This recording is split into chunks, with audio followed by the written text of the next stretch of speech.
భారత సంగీత ప్రపంచంలో ఎప్పటికీ నిలిచిపోయే ఇద్దరు గాయనీమణులు, అందులోనూ సోదరీమణుల పేర్లు చెప్పాలంటే ఖచ్చితంగా గర్వంగా చెప్పుకోగలిగే పేర్లు లతా మంగేష్కర్, ఆశా భోస్లే. వీరిలో ఒకరు భారతరత్నం అయితే మరొకరు పద్మ విభూషణం. ఆశ్చర్యకరంగా ఇద్దరూ కూడా 92 వయసులోనే ఆదివారం రోజే కన్నుమూశారు. ఈ ప్రపంచంలో చాలామంది పుడుతూ ఉంటారు, చనిపోతూ ఉంటారు. కానీ కొంతమంది మాత్రమే ఈ భూప్రపంచం ఉన్నంత వరకు నిలిచిపోతూ ఉంటారు. అలాంటి అరుదైన జన్మ ఈ ఇద్దరు అక్కా చెల్లెలది. వారి పాటలు ఎంతో మందికి బాల్య స్మృతులుగా నిలిచాయి. మరెంతో మంది ప్రేమికులకి విరహగీతాలుగా మారాయి. ఇంకెంతో మందికి స్ఫూర్తినిచ్చాయి. ఒక విధంగా చెప్పాలంటే ఆనందమైన, బాధైన, కష్టమైన, సుఖమైన, ధైర్యమైన, స్ఫూర్తైన తమ గొంతుతో భారతీయుల గుండెల్లో నిలిచిపోయేలా చేసిన అపురూప గానం వారిద్దరిది. అయితే అలాంటి అక్కా చెల్లెల మధ్య ఎన్నో గొడవలు ఉన్నాయని, వారిద్దరికీ పడేది కాదని, చాలా కాలం పాటు వారిద్దరూ కనీసం మాట్లాడుకోలేదని ఇలాంటి ఎన్నో వార్తలున్నాయి.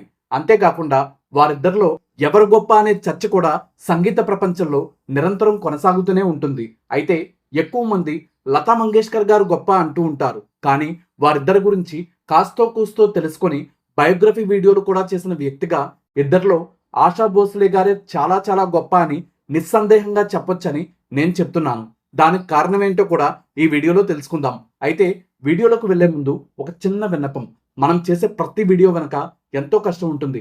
ఆ కష్టానికి మీరు ఇచ్చే ప్రతిఫలం మన ఛానల్లో వచ్చే ప్రతి వీడియోని తప్పకుండా లైక్ చేయడంతో పాటు మన ఛానల్ని సబ్స్క్రైబ్ చేసి పక్కనే ఉన్న బెల్ ఐకాన్ని ప్రెస్ చేసి ఆల్ నోటిఫికేషన్స్ యాక్టివేట్ చేయడం ద్వారా మన ఛానల్ కుటుంబ సభ్యుల్లో ఒకరిగా చేరిపోవడంతో పాటు మన సోషల్ మీడియా అకౌంట్లు కూడా తప్పకుండా ఫాలో అవ్వండి. అలాగే నిరంతరం అత్యంత విలువైన, అమూల్యమైన మీ అభిప్రాయాల్ని మీ కామెంట్స్ రూపంలో మాకు తెలియజేయండి. ఇక వీడియోలోకి వస్తే లతా మంగేష్కర్ గారి పూర్తి పేరు హేమలత. ఆమె 1929 సెప్టెంబర్ 28న జన్మించగా 2022 ఫిబ్రవరి 6న స్వర్గస్థులయ్యారు. ఆశా భోస్లే గారి పూర్తి పేరు ఆశాలత. ఆమె 1933 సెప్టెంబర్ 8న జన్మించగా 2026 ఏప్రిల్ 12న స్వర్గస్థులవ్వడం జరిగింది. ఇద్దరు 4 సంవత్సరాల తేడాతో జన్మించడమే కాకుండా 4 సంవత్సరాల తేడాతోనే మరణించారు. ఆసక్తికరమైన అంశం ఏంటంటే ఇద్దరూ సెప్టెంబర్ నెలలోనే జన్మించారు. ఇద్దరూ 92 వయసులోనే, అది కూడా ఇద్దరూ ఆదివారం రోజునే మరణించారు. ఇద్దరు వేలాది పాటలు పాడారు. ఇద్దరు కూడా మహారాష్ట్ర భూషణ్, సినీ రంగంలో అత్యున్నత పురస్కారమైన దాదాసాహెబ్ ఫాల్కే అవార్డులతో పాటు పద్మ విభూషణ్ అవార్డులను కూడా అందుకున్నారు. లత గారు భారత రత్న అవార్డుని కూడా అందుకున్న విషయం తెలిసిందే. సినీ రంగం నుంచి గాయనిగా ఈ అవార్డుని అందుకున్న మొట్టమొదటి సింగర్ లతా గారే. సినీ రంగం కాకుండా చూసుకున్నా కూడా ప్రఖ్యాత క్లాసికల్ సింగర్ ఎంఎస్ సుబ్బలక్ష్మి గారి తర్వాత భారతరత్న అవార్డుని అందుకున్న రెండవ సింగర్ లతా మంగేష్కర్ గారే కావడం విశేషం. స్వయంగా భారత రాష్ట్రపతి లతా గారిని రాజ్యసభ ఎంపీగా నామినేట్ చేయగా ఆమె 1999 నవంబర్ 22 నుంచి 2005 నవంబర్ 21 వరకు రాజ్యసభ ఎంపీగా కూడా సేవలందించారు. లతా గారు ఉత్తమ గాయనిగా 4 ఫిల్మ్ఫేర్ అవార్డులను అందుకోగా ఆశా గారు 7 ఫిల్మ్ఫేర్ అవార్డులు అందుకున్నారు. అయితే ఇందులో కూడా ఒక సారూప్యత వారిద్దరి మధ్య ఉంది.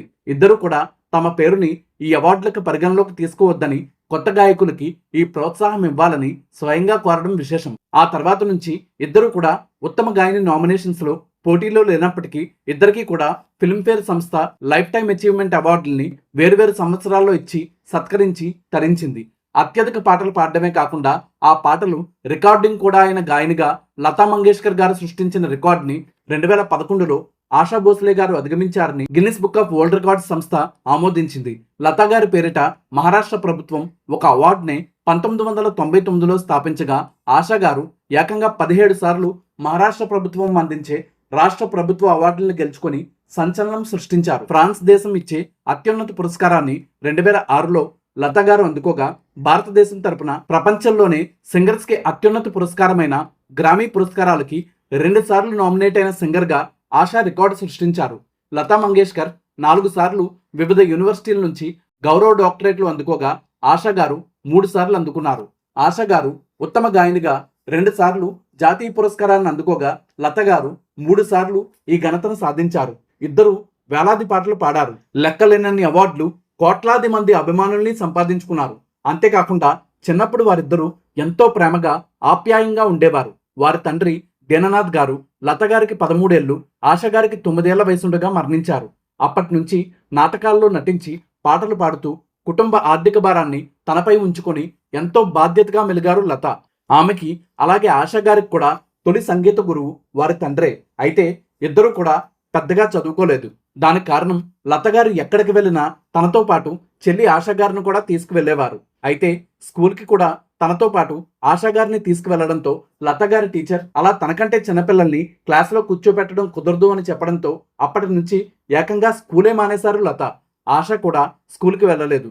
అయితే జీవితమే వారికి అన్ని పాఠాలని, సంగీత జ్ఞానాన్ని నేర్పించింది. లత గారు జీవితంలో పెళ్ళే చేసుకోలేదు.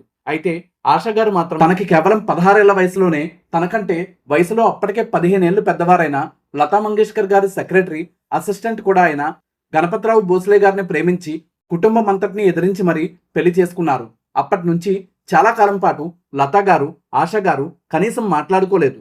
అయితే పెళ్ళైన కొన్నాళ్లకే అత్తగారింట ఎదురైన హింస, ఇబ్బందులతో పాటు భర్త అనుమానపు మనస్తత్వం తోడవడంతో అప్పటికే 2 పిల్లలు, హేమంత్ గారు, వర్ష గారి తల్లి కూడా అయిన ఆశ గారు మూడో బిడ్డ ఆనంద్ గారు కడుపులో ఉండగా ఆయన నుంచి వేరయ్యారు. తన అక్క స్టార్ సింగర్ అయినప్పటికీ తాను మాత్రం చిన్న చిన్న సినిమాల్లో పాటలు పాడుకుంటూ స్టార్ గా ఎదిగారు. లతా మంగేష్కర్ గారు ఘంటసాల గారు లాగా ఒక రకమైన దివ్యత్వంతో పాడుతూ ఉంటే, ఆశ గారు మన ఎస్పి బాలు గారు లాగా ఒక రకమైన తన్మయత్వంతో పాటలు పాడారు. కానీ ఇద్దరూ కూడా ప్రేక్షకుల్ని పులకరింపజేశారు, పరవశింపజేశారు, ఆనంద డోలికల్లో ముంచెత్తారు. ఆశ గారు తన భర్తతో 1960లో విడిపోయారు. 1966లో ఆమె భర్త గణపతిరావు గారు మరణించారు. 1980లో ఆమె ప్రఖ్యాత సంగీత దర్శకులు తనకంటే 6 ఏళ్లు చిన్నవారైన ఆర్డి బర్మన్ గారిని రెండవ వివాహం చేసుకున్నారు. బర్మన్ గారికి కూడా అది రెండవ వివాహమే. 1994లో బర్మన్ గారు మరణించారు. అంతకు ముందే ఆశా గారితో ఆయనకి విభేదాలు వచ్చాయి. ఇద్దరు ఆఖరిలో వేరుగా జీవించారు. అయినప్పటికీ ఒకరికొకరు గౌరవం ఇచ్చిపుచ్చుకోవడం, కలిసి పనిచేయడం మాత్రం మానలేదు. ప్రఖ్యాత సంగీత దర్శకులు ఆశా గారికి తొలినాళ్లలో అవకాశాలు ఇచ్చి ప్రోత్సహించడమే కాకుండా ఎంతో మద్దతుగా నిలిచిన ఓపీ నయ్యర్ గారితో కూడా ఆశా సన్నిహితంగా ఉన్నారని వార్తలున్నాయి. ఇంటి నుంచి పారిపోయి పెళ్లి చేసుకోవడం, నయ్యర్ గారితో సన్నిహితంగా ఉండడం లాంటి కారణాల వల్లే లత గారు ఆశా గారితో చాలా ఏళ్ల పాటు మాట్లాడలేదు. ఇద్దరు మహోన్నతమైన సింగర్స్ గా ఎదిగిన తర్వాత, ప్రత్యేకించి ఆఖరి రోజుల్లో వారిద్దరూ ఎంతో ప్రేమగా, గౌరవంగా మెలిగారు. వారిద్దరి మధ్య వైరం ఎంతగా ఉండేది అంటే, లత గారు, ఆశా గారు ఇద్దరు కలిసి పాడాల్సిన సందర్భం వచ్చినప్పుడు లత గారు పాటలకు పాడడానికి అవసరమైన తన పుస్తకాన్ని కుడివైపు ఉంచితే ఆశా గారు ఎడమవైపు ఉంచేవారు.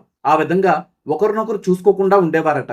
లత గారు మ్యూజిక్ డైరెక్టర్ గా, ప్రొడ్యూసర్ గా వ్యవహరించడం, రాజ్యసభ సభ్యురాలుగా సేవలందించడం కూడా చేస్తే, ఆశా గారు అవేమీ చేయకపోయినా తనకెంతో ఇష్టమైన కుకింగ్ మీద ఆసక్తి కారణంగా దేశ విదేశాల్లో కూడా ఆశా రెస్టారెంట్స్ పేరుతో ఒక రెస్టారెంట్ చైన్ నెలకొల్పి వందలాది మందికి ఉపాధి కల్పించడంతో పాటు వ్యాపారవేత్తగా కూడా అత్యంత విజయవంతమయ్యారు. లత గారు 2001లో భారతరత్న అవార్డుని అందుకున్న తర్వాత పూణేలో తన తండ్రి దీననాథ్ గారి పేరిట ఒక హాస్పిటల్ నెలకొల్పారు.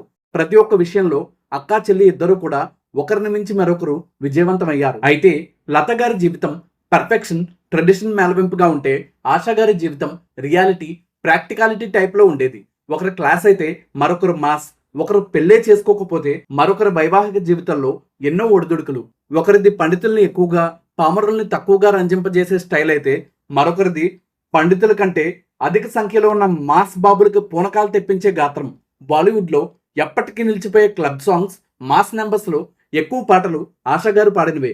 ఫైనల్ గా చెప్పాలంటే లత గారి కంటే ఆశా గారే గ్రేట్. ఎందుకంటే అస్సలు కింద పడని వారి కంటే పడి లేచిన వారే గొప్పవారు. వ్యక్తిగత జీవితంలో ఎన్నో ఇబ్బందులు ఉన్నా తన కళ్ళ ముందే తన ముద్దుల కుమార్తె వర్ష డిప్రెషన్ కారణంగా 2012లో ఆత్మహత్య చేసుకున్న తన పెద్ద కుమారుడు హేమంత్ 2015లో స్కాట్లాండ్ దేశంలో క్యాన్సర్ కారణంగా మరణించిన, ఇద్దరు భర్తలతో ఎన్నో ఇబ్బందులు వచ్చినా, వారిద్దరూ మరణించిన, కుటుంబమంతా వేరుగా చూసిన, గౌరవించే వ్యక్తితో ప్రేమని వార్తలు సృష్టించిన, ఏది ఏమైనా కూడా అన్నిటికీ తట్టుకొని నిలబడ్డారు ఆశ.